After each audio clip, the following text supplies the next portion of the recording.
Hello students, welcome back to my channel. और आज हम पढ़ने वाले हैं स्टैंडर्ड 12th का बहुत ही important chapter, that is electrochemistry. अब हम सब जानते हैं कि केमिकल रिएक्शंस जब भी होते हैं तो उसके साथ कुछ एनर्जी चेंजेस ज़रूर होते हैं, जैसे कि हीट, लाइट और electricity.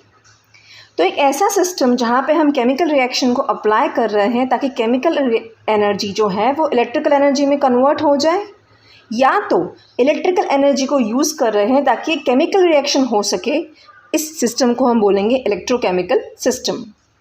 And study of these two types of electrochemical changes is called electrochemistry. In short, electrochemistry क्या है?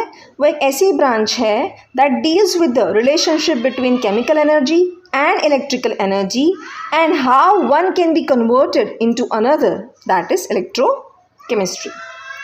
ओके, इलेक्ट्रोकेमिस्ट्री का इम्पॉर्टेंस क्या है? तो बहुत सारे इसके यूजेस हैं, बहुत सारे इम्पॉर्टेंस हैं। We are discussing the some major ones, like the first one, जैसे कि मेटल्स हैं, sodium, magnesium, calcium, aluminium and many chemicals such as sodium hydroxide, chlorine, fluorine etcetera are produced by such electrochemical methods. And batteries and cells used in various instruments convert chemical energy into electrical energy. And the third is sensory signals sent by various instruments convert chemical energy into electrochemical phenomena. तो ये तो हो गए उसकी कुछ importance, uses या importance of electrochemistry. अब electrochemistry को समझने से पहले आपको तो ये पता होना चाहिए कि रिडॉक्स रिएक्शन क्या होता है। तो चलिए समझिए रिडॉक्स रिएक्शन एक एग्जाम्पल को लेके। तो सबसे पहले हम इसकी डेफिनेशन को समझते हैं। According to electronic concept, a chemical reaction in which there occurs transfer of electrons from one substance to another substance is called an oxidation reduction reaction, और इसको हम शॉर्ट में बोलेंगे redox reaction। तो चलिए एक एग्जाम्पल लेके समझते हैं। फिगर में आप देख सकते हैं formation of sodium chloride, that is common salt, जो हम डे टू डे लाइफ में यूज़ करते हैं, वो एक्चुअली एक रेडॉक्स रिएक्शन है। दैट मीन्स सोडियम क्लोराइड का बनना ही एक रेडॉक्स रिएक्शन होता है। कैसे? तो हम सब जानते हैं कि सोडियम जो है उसका नेचर कैसा है, उसका इलेक्ट्रॉनिक कन्फिग्रेशन डिसाइड करेगा। सोडियम का इलेक्ट्रॉनिक कन्फिग्रेशन है 2, 8 and 1 एंड क्लोरीन का इलेक्ट्रॉनिक कन्फिग्रेशन है 2, 8 and 7। दैट मीन्स सोडियम का नेचर ये है कि वो हमेशा इलेक्ट्रॉन देने के लिए तैयार रहता है, ठीक है, क्योंकि वो मेटल है। और क्लोरीन जो है वो हमेशा इलेक्ट्रॉन लेने के लिए तैयार रहता है क्योंकि वो नॉन मेटल है। क्यों? क्योंकि दोनों को ही अपने ऑक्टेट को कंप्लीट करना है, एक स्टेबल इलेक्ट्रॉनिक कन्फिग्रेशन अचीव करना है। Understood? That means what? Sodium यहाँ पे इलेक्ट्रॉन को डोनेट करेगा और क्लोरीन यहाँ पे इलेक्ट्रॉन को एक्सेप्ट करेगा। तो फिगर में आप देख सकते हैं, जिसकी वजह से सोडियम और क्लोरीन दोनों का ही ऑक्टेट कैसा होता है? कंप्लीट। नाउ सोडियम ने यहाँ पे क्या किया है? इलेक्ट्रॉन डोनेट किया है। That means what? ये रिएक्शन हुई oxidation reaction. That means oxidation क्या है? It is a process in which one और मोर इलेक्ट्रॉन्स आर लॉस्ट। जबकि क्लोरीन ने यहाँ पे इलेक्ट्रॉन्स एक्सेप्ट किए हैं। That means what? ये रिएक्शन कौन सी हुई? Reduction reaction. So reduction is a process in which one और मोर इलेक्ट्रॉन्स आर गेन्ड। अब फिगर में आप देख सकते हैं सोडियम ने क्या किया है? उसने क्लोरीन को रिड्यूस किया है। ओके, दैट मीन्स सोडियम खुद क्या हो गया? कैसा, उसे क्या कहेंगे हम? It is a reducing agent, क्योंकि वो क्लोरीन को रिड्यूस कर रहा है। जबकि अगर आप क्लोरीन की बात करें तो क्लोरीन की वजह से सोडियम जो है वो ऑक्सीडाइज्ड हो रहा है। दैट मीन क्लोरीन यहाँ पे क्या है? Oxidising agent. आई बात समझ में?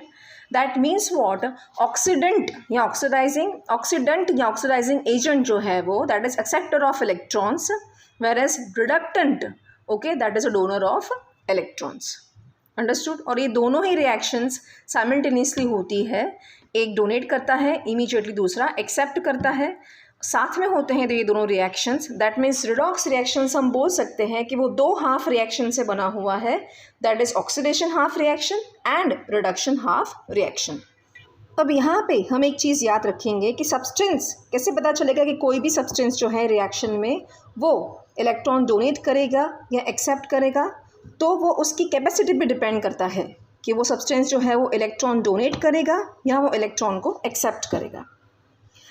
कोई भी एक सब्सटेंस आप ले लीजिए, ज़रूरी नहीं है कि एक रिएक्शन में अगर वो ऑक्सीडेंट के जैसे काम किया है उसने, तो दूसरे रिएक्शन में वो ऑक्सीडेंट के जैसे ही काम कर सकता है, वो वहाँ पे प्रोडक्टेंट भी हो सकता है। इस चीज़ को हम समझने के लिए एक और एग्जांपल लेते हैं। फिगर में आप देख सकते हैं, हमने एक बीकर लिया है जिसमें जिंक रॉड को हमने कॉपर सल्फेट सोल्यूशन में डिप किया है, ओके। और बीकर बी में हमने कॉपर रॉड को सिल्वर नाइट्रेट सोल्यूशन में डिप किया है। अच्छा, दोनों ही बीकर्स में हम चेंजेस को देखेंगे थोड़े टाइम के बाद। तो after few minutes what is happening, first beaker में जिसमें हमने जिंक रॉड लिया था कॉपर सल्फेट सोल्यूशन में, उस बीकर में कॉपर प्रेसिपिटेट हो रहा है, जबकि सेकेंड बीकर में जो हमने लिया था उसमें सिल्वर प्रेसिपिटेट्स हो रहा है। आप फिगर में देख सकते हैं। अब ऐसा क्यों हुआ, एक बीकर में कॉपर प्रेसिपिटेट हो रहा है जबकि दूसरे में सिल्वर? वही हम समझाने की कोशिश कर रही हूँ कि फर्स्ट रिएक्शन में, ठीक है, रिएक्शन आप देख सकते हैं स्क्रीन पे। रिएक्शन में क्या हो रहा है कि जिंक जो है उसकी इलेक्ट्रॉन डोनेटिंग कैपेसिटी कॉपर से ज़्यादा अच्छी है। दैट मीन्स इस रिएक्शन में क्या होगा, जिंक इलेक्ट्रॉन्स को डोनेट करेगा और ऑक्सीडेशन रिएक्शन होगा, जबकि कॉपर इलेक्ट्रॉन्स जो है वो एक्सेप्ट करेगा और यहाँ पे रिडक्शन रिएक्शन होगा। जबकि सेकेंड बीकर में क्या होगा, कॉपर जो है उसका ऑक्सीडेशन हो रहा है क्योंकि कॉपर जो है वो इस केस में इलेक्ट्रॉन्स डोनेट करेगा, जबकि फर्स्ट केस में क्या था, इलेक्ट्रॉन्स वो क्या कर रहा था, एक्सेप्ट कर रहा था। क्योंकि सेकेंड बीकर में कॉपर की जो इलेक्ट्रॉन डोनेटिंग कैपेसिटी है सिल्वर से वो ज़्यादा अच्छी है। सो कॉपर यहाँ पे क्या होगा, ऑक्सीडाइज्ड होगा और सिल्वर जो है वो यहाँ पे रिड्यूस्ड होगा। आई बात समझ में? मेरे नेक्स्ट लेक्चर में हम इलेक्ट्रोकेमिकल और यू कैन से गैल्वेनिक और वोल्टेइक सेल के बारे में हम डिटेल में डिस्कस करेंगे। तो उससे पहले अगर आपको ये वीडियो अगर अच्छा लगा हो तो प्लीज़ अपने फ्रेंड्स के साथ शेयर कीजिए, लाइक कीजिए वीडियो को और सब्सक्राइब कीजिए। बाय।